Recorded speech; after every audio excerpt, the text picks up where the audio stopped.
This is the Heroes Journal podcast. I am your host, Nick. And I'm your co-host, Kyle. And We have hosts. We both have equal hosting power. And we are uniting today to do podcast number 18.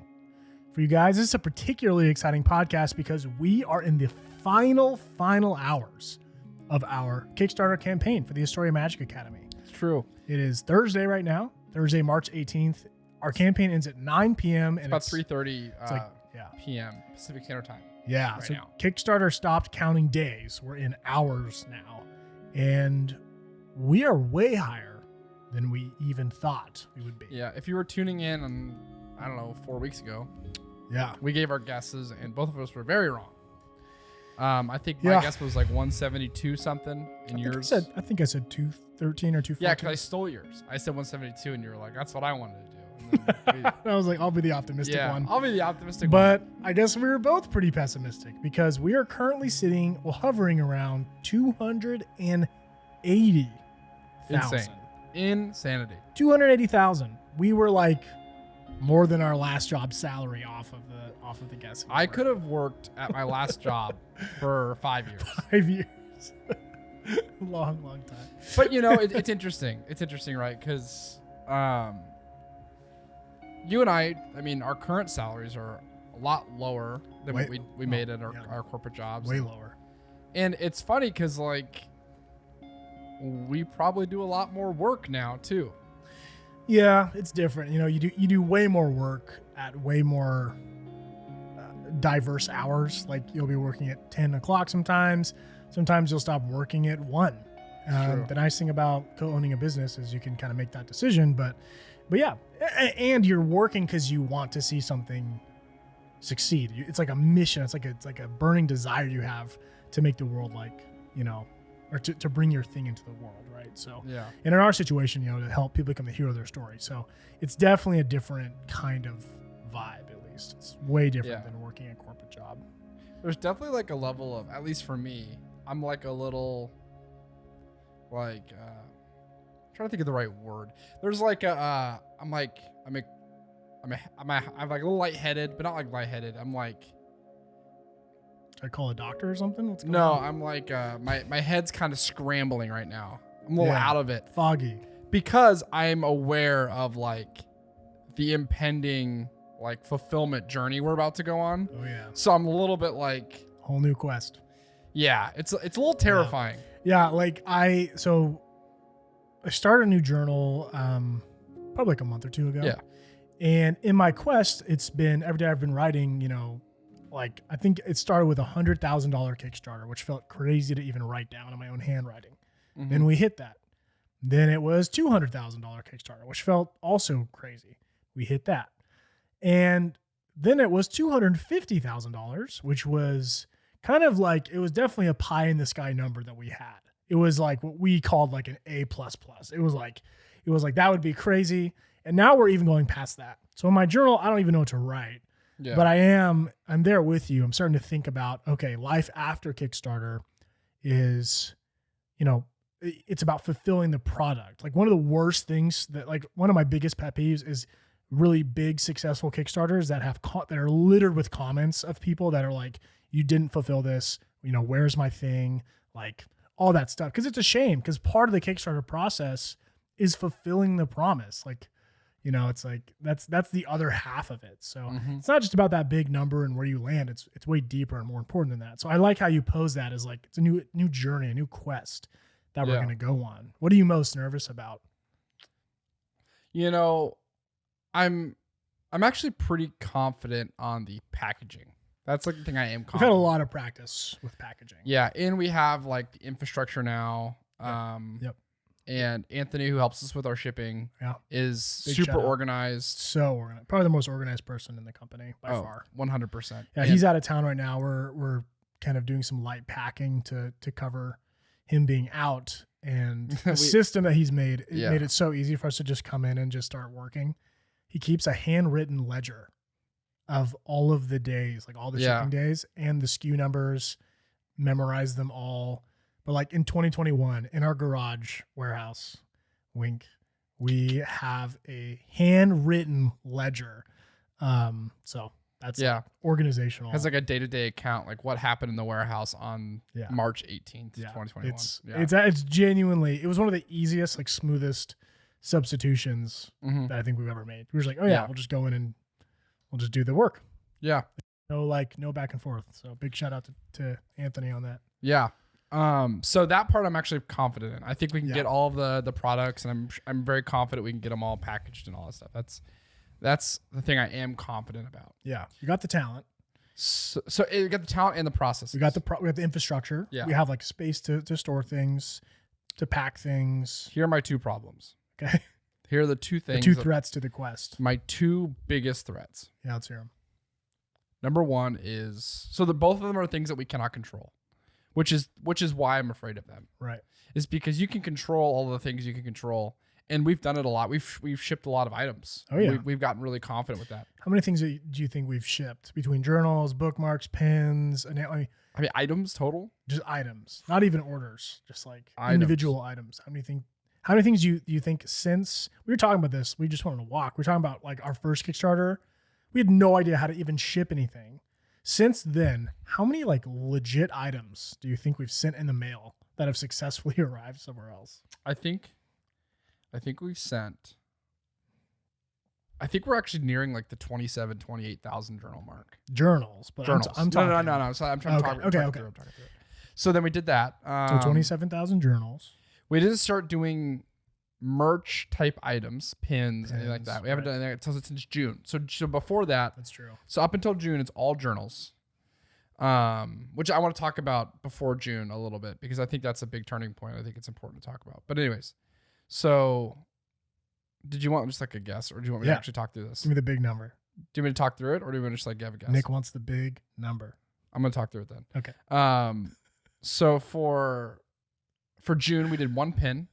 Yep. We did 5 postcards.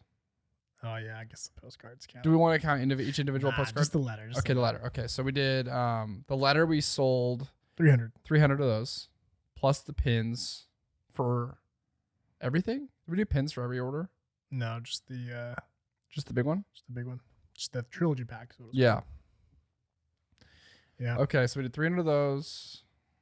So that's 600 items plus the 28,000 journals. Yeah. And then we did in November, we did a lot of stuff. Just guess. My guess is about 50,000 items. That's a really good guess. My guess would mail. probably be somewhere between 45 and 55. I would say in that ballpark, Yeah. plus the giveaways. So 55,000. It's true. 8. Yeah. And we've been mailing things in 3 different locations. It's true. Right. So we're not veterans. Like there's still a lot of the shipping game we don't know, but we are confident in that part. What's the part that scares you? What are the things we can't control that scare you? So after FedEx takes the package, there's nothing we can do. Yeah. We have had scenarios where we'll send 1,000 shipments in one day, and they'll miss a couple, and then they'll go to the FedEx fulfillment place and they will sit there in limbo forever. Yeah. And we can't control whether or not Can't they get it counted back. right. We're not going to dig through them all and figure out which one it was because you True. can't. There's Yeah. too many of them. So there's inevitably going to be a few that we have to resend, which means we have to have our email game on point. Like, hey, these are getting sent out today. If you don't get anything in the next 3 days, email us back. We'll send you a new one. It's kind of, anyway. So that's the first thing. Well, I do want to make a quick comment on that. I think we can actually control a component of that part, which is I think that we could be less batched in how we send things out. Like instead of doing like 1,000 orders on Monday and 1,000 orders on Tuesday and 1,000 orders, like doing it like maybe 100 at a time, or even having like multiple pickups throughout a day. So that way it's just a little more controlled with the scanning on FedEx's side. I don't know. Potentially. Just a thought. It would take longer to fulfill, admittedly. Yeah. But it would maybe save some headache. Just something to think about. We have to find the right number because 100 is too little. Maybe 1,000 is too high. Right. Because we're going to have about 2,700 packages we have to send. If you could do 2 pickups in a day. And 500 each. I was like 200, but yeah. Yeah. So something like that. I think that they would do that. I think FedEx would do that. And Tone could handle that. We could help him pack and stuff like that. Yeah. Anyway, we're problem solving on the podcast.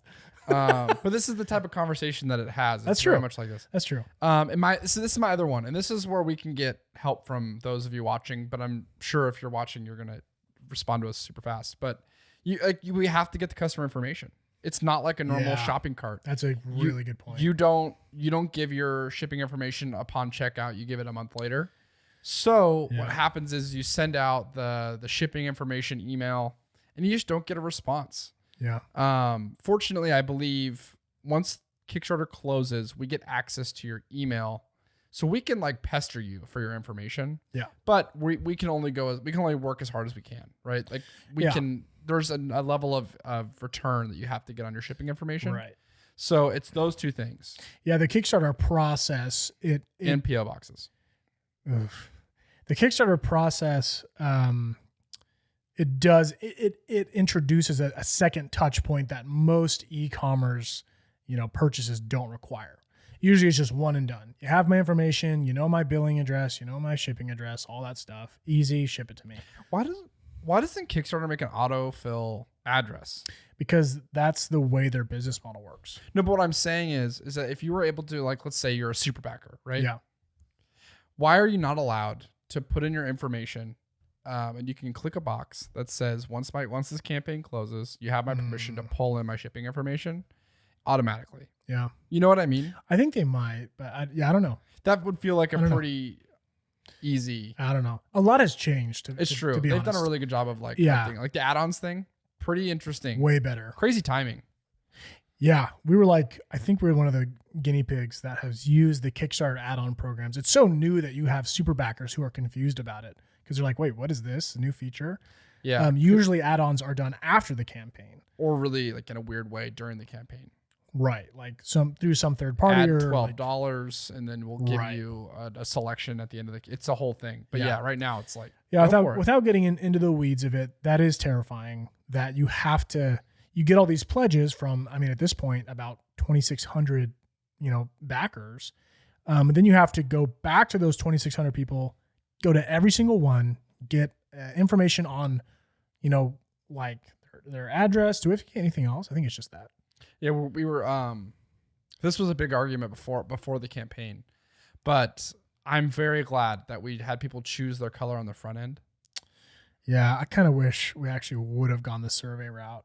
I'm just glad we didn't right now because I already know. I know how many That's true. What. It's easier on our end for like making a bulk order, but the only reason I would say I wish we didn't is that it encourages people to engage with the survey a little easier. Yeah. So we'll see. Pros and cons. You know what I mean? You're liable to things you can't control going wrong in either direction.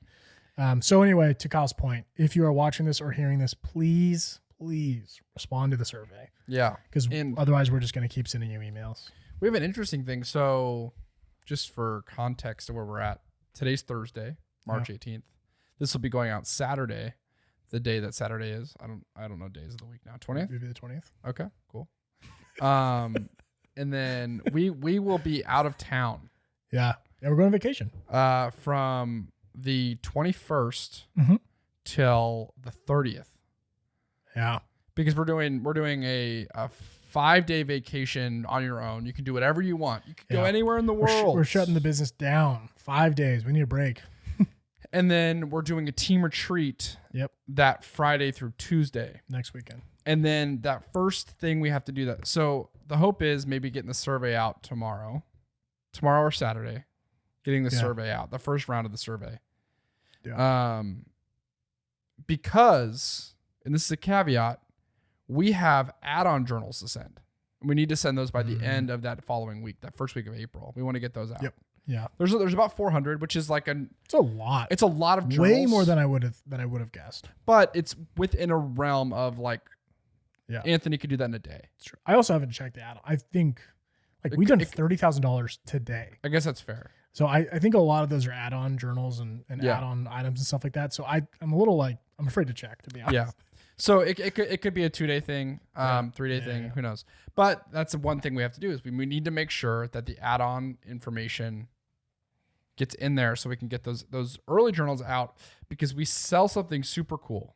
I think at least. Heck yeah, we do. I think it's collectible. It's fun. It's Yeah. something I would love to have on my shelf, even if it was blank, but it is also a tool. So we don't have to wait until July or June or whenever these, because I think we might have like late June, mid-June time anyways. As far as fulfillment of the IMA journal, we don't want them to have to go that long without a journal. So we need to get people the tool in their hands. It's true. So that's also another level of complexity. It'd be cool to see people start a journal, do it before their Story Magic Academy gets there. Yeah, that's my goal right now. Yeah. My goal right now is to, because you would have pretty much all of April, May, and then if we deliver by late June or early July, that's about enough time to finish a journal. Yeah, it'd be cool. I don't know. yeah, sorry, pardon my, That's fine. I needed to wet my whistle. All right. Is that what people say? People say that. They do. I don't know if they say it like that. Oh, Yeah. yeah. I could see how they could. I could see. I was trying to say like cleanse my palate, but I'm not eating anything. So Right. Yeah. because people like you think about like singers or you think about comedians like they drink stuff while they're talking because their mouth gets dry. Right. So that was that. Thanks, Mio. Today's sponsor is Mio Energy. Whoa, not energy. It's almost 4 p.m. Oh, I wouldn't sleep. Oh, Yeah, if sorry. this had caffeine in there, I'd be. Sorry. Yeah, the sponsor is just Mio, not Mio Energy. Yeah, Mio Energy. Sorry, Mio Yeah, Corporate. that's a different sect of their company that we don't play with. Yeah, they would never sponsor our podcast. I know, But but if you're out there, if Mio's out there watching, we would Yeah. love a sponsorship. Mhm. So, yeah, love it. weird tangents. You know, it's funny. I don't think we intended to leave these pins on the table. Did we, Bert? No, we didn't. Bert gave They're us just the no. they're just there. They're just I there. believe it's the cauldron pack, just hanging out. I love it. The cauldron set pins. I just love that we have things like that. We like it's just so cool to see this art that started in July of 2019 is just growing. 2018. Sorry. Yeah, 2018. July 2018. It's like growing, and you have a little cauldron clinger now. Oh yeah, Like, I love the cauldron clinger. would you have anticipated that this would exist in No. July 2018? No way. I'd be so confused. I was like, how does that fit into the? I could see this in like a little tavern type thing. If like That's fair. you like stumbles into a tavern in the Wildwood, Yeah, that's true. and there's like a cauldron clinger in there. That's a great idea for for the revamp. Yeah. A little tavern. Ooh, I don't think is it beans? No, we talked about it. Yeah. People have asked, are you going to update the original journal? I mean, yes, we are, which necessitates adding some more daily pages. Yeah, and new characters. And Probably. probably some new, yeah. Yeah. Oh yeah, why don't we have a tavern scene? Tavern brawl. I don't know. I'm spilling all the beans. It's not even beans. Yeah, they're not beans. They're not cooked yet. They're pre-beans. This is like, yeah. We're pre-beans still. We haven't planted them yet. I know. Yeah. Yeah, that'd be cool though. I'd love like a nice tavern. I know. It'd be kind of fun. It'd be really cool. Yeah. You know, it's funny because we don't normally podcast this late in the day because we tried to have it be as close to The end of the Kickstarter. the end of the But Kickstarter. I think we're gonna live stream. We are going to live stream. Which is even more dangerous. That's terrifying. Yeah, because we're But- loopy. We're like, we're tired. Yeah, we're getting ready for it. We're at the end of this Kickstarter thing. But what would you say is looking at the whole experience? Yeah. I'm gonna have you two answers here. Okay. Got it. We are coming to the close of a 1 month Kickstarter. Mm-hmm. What is the thing you're most proud of during this 1 month? And then the follow-up answer is we are closing our 2-year anniversary on closing our first Kickstarter. Gosh. So what are you most proud of since we did our last Kickstarter? Those are the two answers that I want to know. Yeah. So I don't know if it's most is always like, I hate that formatted question. So I'll just tell you some of my favorite things about both situations. And then we'll rank them. Okay. Sure. We'll what does it count to it? Divide and count We'll to divide and it. count. Yeah. Right. So the thing I'm most proud of that we've done so far in the campaign, You know, it's funny, like as you climb in like the revenue number, it just gets more and more um feels like a dream, not in like a like, oh man, this is what I've wanted my whole life. But in like it doesn't feel real. It feels Yeah. like you're in some weird universe. Like the money, like that number, it loses its weight in a weird way. You're just kind of watching it go up or down, and it's just a number, right? Like it's not it's something that has impact, obviously, that represents people's, hard-earned money and all that stuff. But I think as like an owner, it really loses its weight. The thing that I think I'm really most proud of, is the community that has formed around the Kickstarter itself. Because we definitely have this community, like we've had this Heroes Quarters, and we've had it for a while. Basically I would say it kind of kickstarted itself through Quarantine Quest, and then kind of carried through a few releases, and people got really excited, and the live stream culture started to form. But the Kickstarter has kind of brought out these new characters in the community who have really been able to involve themselves and kind of like be these beacons within the Heroes Quarters. They're like, look at the Kickstarter, like, look at where we're at, or like, we can do it. Like, you guys, like, it is insane how much enthusiasm. If you're watching this and you've paid like maybe 20% attention to our Kickstarter, you probably still know the name Tacey. Yeah. Because Tacey Huge is shout like out to Tacey. Tacey is the whatever Analyst. the word is. Analyst. Yeah. She's like the data scientist of our campaign. She's all over it. She's like constantly posting updates about the numbers. Like every 15 minutes, she's like, here are the projections. Here's the low projection, the high projection. Here's like where I think we'll end up. Let's go. Like, so anyway, to answer the question, I think the thing I'm most proud of is just being a part of that community, because you and I are not like that. We're not outgoing. We're not like crazy social media type, posting type people. You don't even have Instagram. We're not outgoing.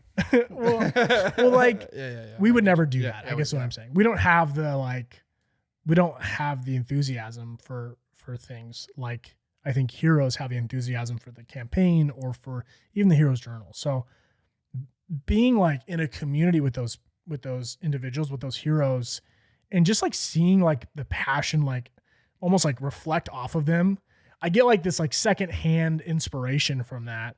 And it makes me like immensely proud to be part of this, this product, right? Like this silly little product that just so happened to be an idea 2 years ago that has turned into like a movement. There's turned into like people really caring and really getting passionate, enthusiastic about, a journal. Like, it's surreal. So I'm like the campaign itself has brought that out. And I think that we've done a good job of stewarding that through like constant updates, clear communication on things like add-ons and like shipping and all that stuff. Like I'm really proud of our correspondence as well. Cause I think that the correspondence has allowed for that community to continue to thrive. Mm-hmm. If there was bad correspondence, or if we were kind of like put off or kind of dismissive of that passion, I don't think that it would last very long. But I think it's a good sign that there's been like back and forth, that they're able to be like really excited, and we can announce stretch goals, and I don't know. Yeah. I agree with a lot of that. Yeah. I think one of the things that you said that was really interesting, and I think about now I'm having like a ton of thoughts about. Yeah. It's almost like it was like a brain blast. Like I just remembered all these things. You and I from the very beginning, we were like, this thing can like really be impactful for someone's view of themselves. Right. Yeah. We were like, calling yourself a hero is a crazy thing to do. Right. But in the very beginning, even through the first Kickstarter and through the first couple months of sales, it was like, oh, this is like a cheeky little product that you made. This is like a fun little twist on goal setting. Yeah. It's kind of quirky, kind of funny, But we were like, but like in the back of our heads, and at least for me, it was like, no, this thing can like change someone's life. Yeah. And I think that this Kickstarter, more than anything else that we've done, has really proven to me that there are other people in the world that think this thing is life changing. Yeah. And it's really that full turnaround of like, people are coming back to, oh yeah, maybe the art is a little bit like fun and silly sometimes. Maybe it looks like people have said, like, is this for kids? Like, Yeah. it's not like, we don't try to, it doesn't take itself too seriously. All it does is it reinforces this idea that someone is the hero of their life. Yeah. Which, like, it's been really cool to see, like, other people genuinely get on board with that. Yeah. And run with that. And say it better than we can say it. Of course. At times. Like, I mean, yeah. So anyway, that's totally correct. I mean, to answer that, so to address the second question, yeah, looking back on it, like, I think you kind of hit the nail on the head in a way. Like, we were kind of afraid to dip our toes in the water and to, like, kind of to launch a Kickstarter and to try and launch a product. And so I think that we were kind of afraid to really lean into it because we didn't really know what it was going to be yet. Mm-hmm. And I like that we've let the heroes tell us what it is to them in a lot of ways. So many companies, so many products tell the customers what they are for them. We're the best journal, on the market, or like we're the most organized thing, or we're the best, we're the baddest. But just being like a good listener and putting out a good product it's been such an interesting thing, because then you come to this thing that's a Kickstarter, right? Like, and there's so much customer feedback and involvement because it feels like a group project. And it makes it like 20 times better. Mm-hmm. And this is reflected in our comments. It's reflected in like you kind of see the evidence of it all around the campaign, where you wouldn't see that in other products or other companies, because there isn't that relationship. There isn't that like involvement. Like, I don't feel like there's a lot of listening. So I'm, it's funny. I don't know what we were trying to do 2 years ago. I think we just had a crazy idea. Yeah. We knew a little bit about Kickstarter. We knew nothing about shipping. We knew nothing about getting a product out. Like, I can't believe we did this, but like, we just put in a bulk order without even seeing the final version of what we ordered. And it just so happened to show up and look amazing. Like, I remember looking at it for the first time and being like truly surprised. Do you remember that? Like, yeah, I remember being like, this is way better than I thought it was going to be. Like, yeah. I remember that. I remember like opening it up and being like, wait a minute, this is actually really good. I was like, did we make this? Yeah. Like, I couldn't believe it. Because we actually had a prototype that gave us a pretty good reason to believe it wasn't going to be anything. It was good. Yeah. Like, it was good enough for other, like, I would say, like, yeah, I would, this is a journal, you know? Yeah. I even used it for a little bit because I was like, oh, this is so awesome. But it like wasn't sturdy. And anyway, so we got like the final, and I was like, oh my gosh, this is like genuinely amazing. So, we've gotten really lucky a few times. We've gotten so lucky. Like, just taking, like, imagine if the quality of that first journal wasn't very good. Right. Yeah. We would not have made it. Like, there's no way that this ever works out if your first one sucks. It would have been really hard. I have an interesting thing for you. So Nick and I have been talking about this concept a lot about planning any amount of time more than like 6 months. Right? It's really difficult. Sorry. I wanted to grab the side of the table. Kyle and I have been talking. Anyways, so we've been having a difficult time really thinking outside of like the next 6 months, because it's like we've changed so many times. Mm. And the way that I've looked at it is like mathematically, right? If you have one thing and then you make a second thing, you did 100% increase. Like, and if the second thing you made was different than the first thing, then you changed 100. Like, you changed, like, and so on and so forth. So like, it goes from 1 to 2, 2 to 4, 4 to 8, so on and so forth. Which means hopefully our entire business won't change every 2 months like it has over the last two years, which made it fun but difficult to plan. Yeah. But when I think about releases, like I think about releases both like a June or November, or even just getting back in stock, because having stock again was kind of like a release for a little while. Mm-hmm. We went from 1,000, then we went to 2,000, but we did 2 months of pre-order before that 2,000. Yep. We sold, I think we did 880 orders in pre-orders that time around. Mm-hmm. So that means we had around 1,000 journals left. Yeah. We sold those 1,000 until We had to do pre-orders. We had no money. yeah. We had to do pre-orders. We're like, how are we going to do this? Like, we have to buy new journals, but we can't afford them, So we're like, Yeah. why don't we just do pre-orders? And that totally worked. Yeah. I remember that. And then we went from there, and then I remember we sold out of those January 21st, and then we got a new shipment of them like January 30th. Yeah. And then we got 3,000, and then we sold those 3,000. We were sold out of those by March 10th or something like that. Yeah, that's fast. So we went there, and then we were like, okay, we got to really do it. So then we went to 6,000. Yep. But 3 colors in June. Yep. Sold out of those in pretty much just June, Mm-hmm. which was insane. And then we did 10,000. We did 10,000, and those took a little bit longer because we had a little bit of like, Is shipping. yeah, we went to the 3PL and we did that, and then we ordered 22,000, which was definitely a big move. But the thing that it's done for us, and this is my landing point is, I think we reached the place where we know how much inventory we can have, or we're not going to run out of inventory all of a sudden. Mm-hmm. We're not going to just like not have journals to sell, because there's the tool aspect of it, right? We need to have journals.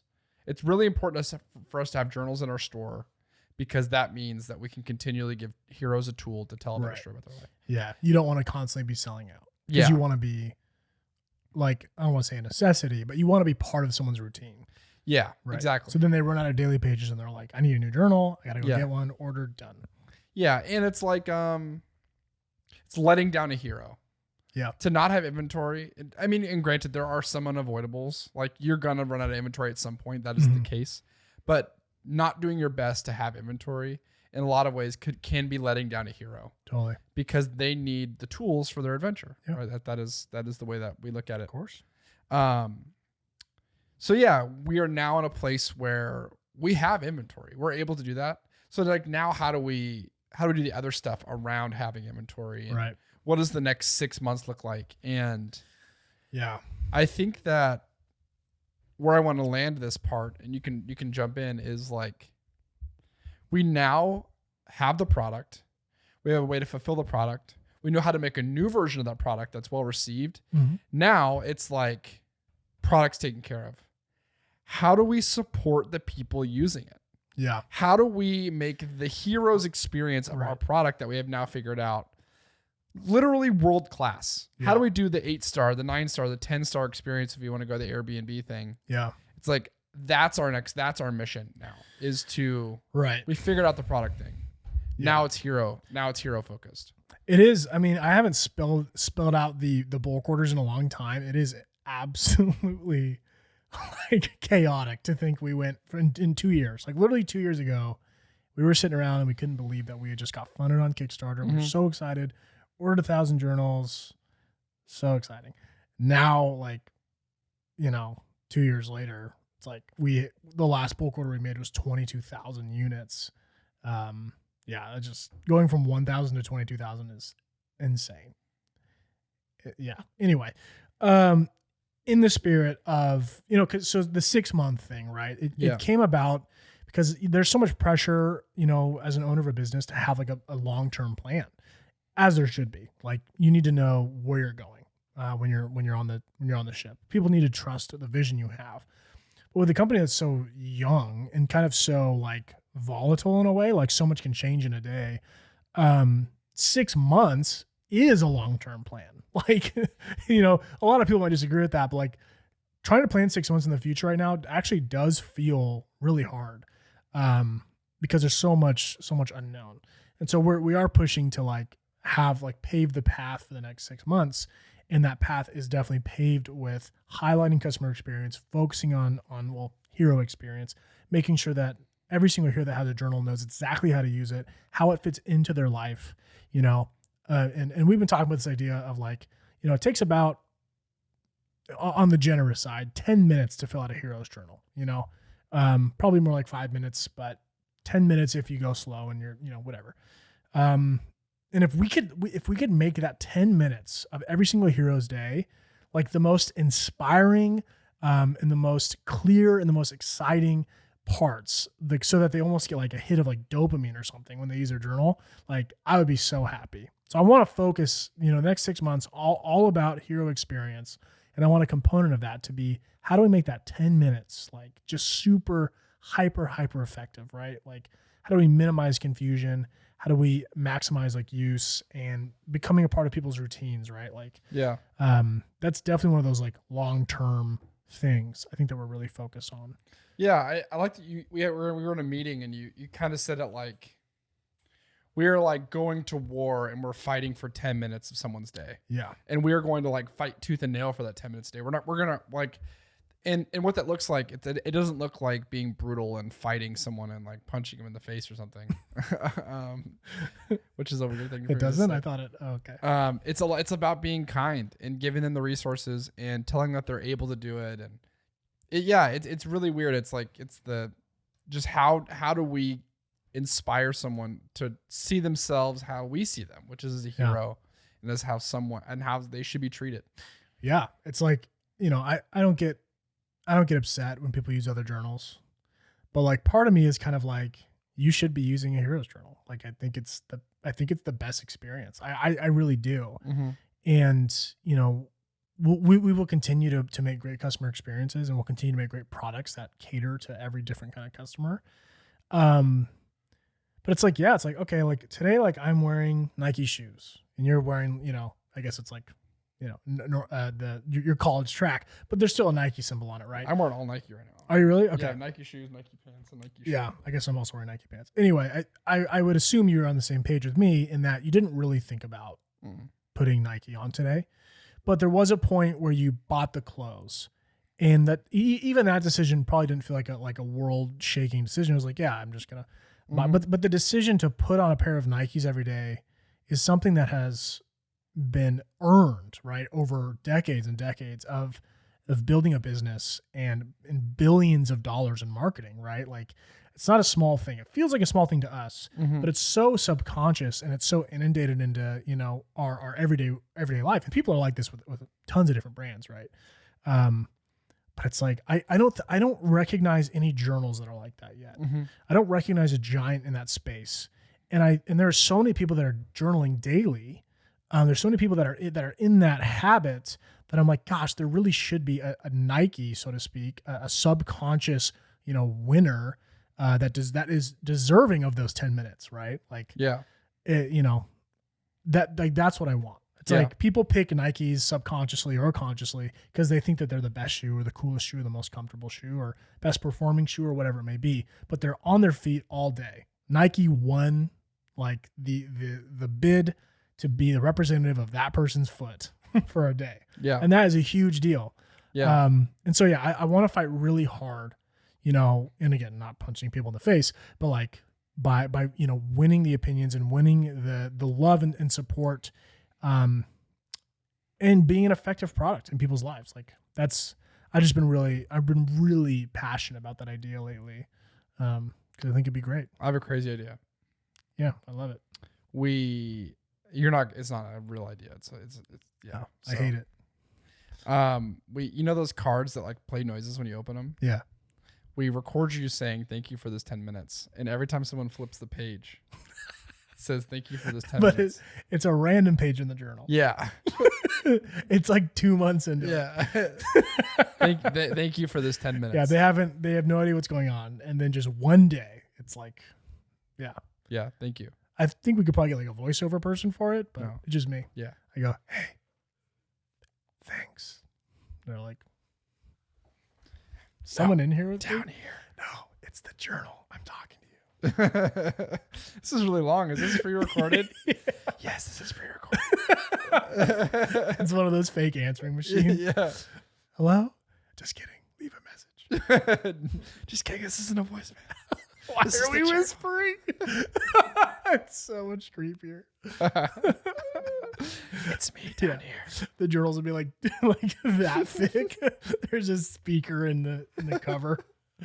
But yeah, it's true. It's like like I think these companies that have like you watch and you're like, holy, like It's like, it's kind of how I'm Casey Neistat. I Yeah. watch Casey Neistat video, and he like feels like he's at war with something. The amount of energy he like puts into, and the exclamation, it's like he's like, I want to fit as much life into my days. Like he had Yeah. that Nike ad, and he was like, actually, I watched this video today. You probably have seen it. Super old, but he took the budget, the marketing budget from The Secret Life of Walter Mitty. He took their budget. They gave him $25,000. Really? And 5 days before they had that conversation, there was a giant typhoon that hit the Philippines. Mm. So he was like, give me that budget and I'll make a film of me taking all of that money to the Philippines and like providing support for these people who are like in like the worst situation possible. Yeah. And there's a whole video is him just like, and it's like, this guy does the most. He does like the absolute most. And it feels like he's at war with the way that the world is. Yeah. He's like, you would have spent this money on me doing like a quirky little video talking about like changing, like being like daring. It's like, I'm going to take that money and I'm going to say this is marketing money and I'm going to go and I'm going to change the world with it. Which is like, that's the kind of way that I want the Hero's Journal to be. It's like, we hate the fact that there are people out there who think of themselves like an NPC. Yeah. Who don't think of themselves as the hero of their life or have a negative story. And we're going to like be aggressive about the fact that if someone has a negative story to tell about themselves, like we hate that. Yeah. Right. It's and that's the kind of energy that I want to have. Mm. So it's like this war. It's not like a casual thing. It's not like it's like the same thing about how a Gandalf or a Dumbledore can be like, oh, that was fun. But on the same side, they can be like, yeah, wand or staff, like right. charging, like and fighting for like what is right. Yeah. Having both of those is super important. Yeah. It's like there's a fight to get the drill into someone's hands. But once it's in their hands, it's like the most gentle and easy to use and kind tool they have. But like our job, getting it into those hands, having the best unboxing experience, having the best startup experience as you set up your quest, like having clarity about, North Star and quest and fear setting and accepting the call, like, and really feeling like dedicated to a quest and to a goal. Like, I mean, yeah, it's a big challenge and I'm excited to undertake it. I'm excited to do R&D and figure out what's going to work best for our people. But, yeah, I'm really excited about it. I feel like a lot of good clarity about it. Yeah. Yeah. It's a really cool time to be a part of something like this. I can't imagine that opportunities where you have $280 some odd to actually like put into your own business to figure out how to help people change their lives. Yeah. Like that doesn't happen very often. Not very much do people give you money to create a product that you think can help change someone's life. Because every dollar is getting reinvested. Mm-hmm. We're not going to be driving like Lamborghinis. We're not going to be doing anything like that crazy. Yeah. We're going to put every dollar back into this thing. We're going to try to make this like even better, the most heroic, the most kind, the most like inspiring, whatever it is. Like we want it to be the best version of the thing that people hire it for. Yep. And we get a huge opportunity right now. We got a lot of zeros to make sure that we can make this thing really, really, really special. It's true. It's a cool thing. It's really cool. Feels like a good place to stop. Could be. Yeah. Could be. Well, if you backed our Kickstarter, or if you saw it, or if you're like, or if you shared it, or if you're watching this or listening to this podcast, like, thank you so much. Yeah. We appreciate it. Yeah. Thanks for your attention. We realize that like even 1 minute is hard to get from someone. I wouldn't give someone an unsolicited minute of my life. Yeah. Right. That's true. Like I'm not giving away minutes of my life for free. So right. It's to even have a level of attention is super. I'm super thankful for it. Yeah. Yeah. I mean, we appreciate everyone who's tuned into the podcast and supported us through this like season of business. And I think as the Kickstarter closes and we go on vacation and we do like a team retreat, it does kind of feel like the end of a chapter, right? It feels like we're kind of closing the door on a season of life, like starting the new year, you know, finishing up a new product. Like just that entire process was so grueling and rewarding and like taxing and amazing and beautiful and terrible. Like it was all these different emotions, and it feels like it's, you know, we're shutting the door on that act of the quest. You know, maybe the next act is fulfillment or whatever it is, what, you know, customer experience or whatever it is. Like, so I don't know. I just, I guess in light of that, for those who have been along for the ride up to this point, listening, you know, week after week, you know, in real time, kind of caught up with us. Thank you. Thanks for being a part of this little thing. Like, we don't get a lot of podcast downloads. We don't get a lot of video views on these. So if you're listening or watching, it means that you really care and are really curious about what we're doing here. So thank you. Yeah. Like, it means the world. And who knows, maybe there's hundreds, if not thousands of people listening to this one day. But if there's not, like, we still appreciate your attention today. Yeah. Yeah. Yeah. I was thinking, like, I don't think it's how the movie played out, but I feel like this vacation is like the night before sleep, before Frodo and Sam like made their first step up the mountain. Yeah. You know what I mean? It's like they're not on the mountain yet, because this is the real part, right? Yeah. This is the real part of the journey. The real trials. We worked really, really hard to get to the foot of the mountain. Yep. We're taking one night's sleep before we go up, which is technically 9 nights sleep. But yeah. And then we're gonna start trudging up the mountain. Yeah. And then it's gonna be, we get the next stage of whatever's about to happen. I love it. All right. Well, I'm co-host Kyle. I'm co-host Nick. Thank you so much for listening. If you're watching on YouTube, subscribe, because we're going to have great new content for y'all. And if you're listening, also subscribe. And thanks for downloading. I don't know where you listen, but we got to have them drop something in the comments. Yeah, we need to start getting more tailored on where we post the podcast. That's true. To make sure that we put them wherever people listen to podcasts. And they can really I know we're on Spotify, pretty sure on Apple Music, and I know we're on YouTube. Are we on the Google podcast too or something like that? Maybe. There's certainly a possibility. Beautiful. Anyways. All right, y'all. Thank you so much. See you in the next one.